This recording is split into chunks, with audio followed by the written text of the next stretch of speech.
शाहू स्टेडियमवर सुरू असलेल्या तोडकर संजीवनी चषक फुटबॉल स्पर्धेत आज सायंकाळच्या सत्रात फुलेवाडी क्रीडा मंडळ आणि बालगोपाल तालीम मंडळ यांच्यात सामना खेळवण्यात आला। सामन्याच्या सुरुवातीपासूनच दोन्ही संघांनी आक्रमक खेळ केला। पूर्वार्धात 38व्या मिनिटाला बालगोपालच्या रोहित कुर्णेच्या पासवर सागर पोवार यानं मैदानी गोल करत संघाला 1-0 अशी आघाडी मिळवून दिली।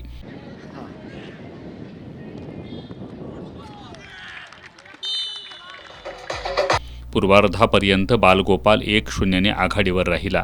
उत्तरार्धात फुलेवाडीकडून गोल फेडण्यासाठी प्रयत्न झाले, मात्र त्यांना यश आलं नाही। सामना संपण्यास 4 मिनिटं शिल्लक असताना फुलेवाडीच्या सत्यम पाटीलच्या पासवर विशाल पाटील यानं गोल करून सामना 1-1 असा बरोबरीत आणला।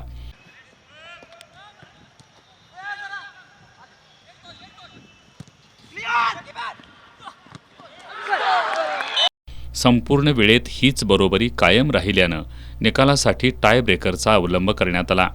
यामध्ये बालगोपालकडून प्रतीक पोवार, ऋतुराज पाटील, आशिष कुर्णे, मुस्तफा फरास यांनी गोल केले, तर रोहित कुर्णे याचा फटका रोखला।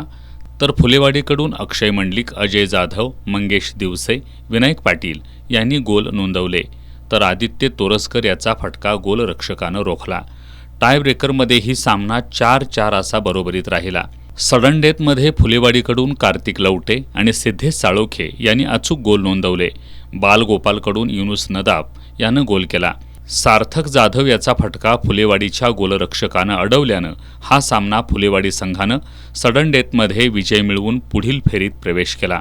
सकाळच्या सत्रातील सामन्यात सम्राटनगर स्पोर्ट्स आणि वेताळमाळ तालीम संघांनी प्रतिस्पर्धी संघांवर विजय मिळवले।